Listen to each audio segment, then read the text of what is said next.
Hi, in this video, I want to talk about why you should opt for optimism over pessimism. In a previous video, I talked about how it's so much more beneficial when you're optimistic about the future because that actually creates the impetus for you to move, take action, and achieve your goals. But when you're juxtaposing it with pessimism, let's just take a look at pessimism. When you're pessimistic about your life or about the future or about the past or anything like that, generally it creates this stirring in your stomach. Sometimes it's like the diaphragm of just this really ill feeling. It's just not good. That's kind of why it's pessimism. It's negativity. It's focusing on all the things that are going wrong rather than all the things that are going right.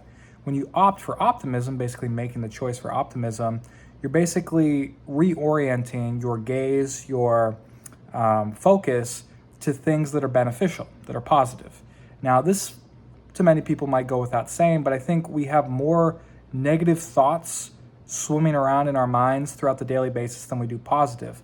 Not everybody, but a lot of times people choose pessimism or they don't even know that they're choosing it, it's just happening because that's just kind of how society is in today's day and age. There's a lot more focus on complaining, on blaming, on victimhood, on that's a bad person, let's go get them, and there's still a lot of things like crime, war, poverty, and even all of this, like the way I'm talking about it, it's like, oh, you're focusing on all the negative. That's an angle of being pessimistic. So you're kind of fighting against, nature here in a sense. You're going against like your environment because we are influenced by our environment. If all the context that we find ourselves in are around people who are very negative, we're more likely to be negative.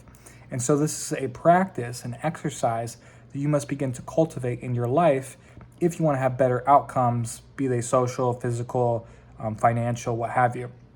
And I fall victim to this like anybody because there's just so much, like even if you're scrolling through social media, the majority of the stuff, I mean, yes, there's some funny videos, but it usually goes around, just kind of just the misery of life and isn't that funny that like that person did this, and kind of making fun of people, that type of thing. So cultivating that space where the media you consume, the books you read, the television shows you watch, all of these things, you have to actually take extra time and research positive, optimistic visions of reality. So it actually takes a lot more work, but if you don't do anything, the pessimism will take over. And then you'll find yourself complaining and looking down upon things when that might not be what your initial choice would have been. You're like, oh, I've always been a positive, optimistic person, but now I'm speaking more negatively, I'm more unhappy, I'm more miserable, and that's just because you just kind of let life take its course without doing albeit the hard work to cultivate that optimistic environment and mentality. So it's not easy, but it's more preferable because it doesn't create that bad feeling for one.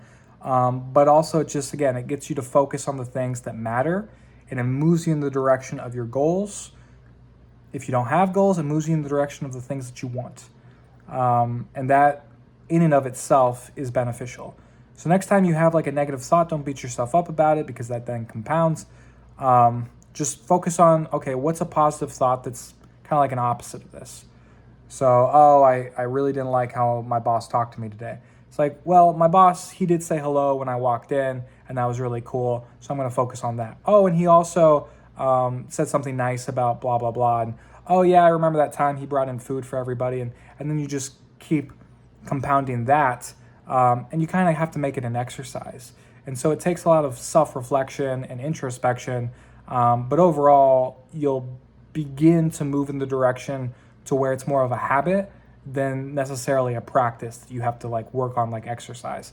So keep that in mind. If you stay the same, you're not actually staying the same, you're actually going in the negative direction. And the way the world is kind of now, there's just a lot more people and media and society that is bent on pessimism. So you actually have to work against that. And that's something that I had to learn kind of on my own or through different books that I've read. And it's been kind of a game changer because I'll find like even still now, like, the mentality kind of shifts towards that negative. You actually have to put a stop to it and move it in the other direction. So keep that in mind. And I hope you all opt for optimism rather than pessimism.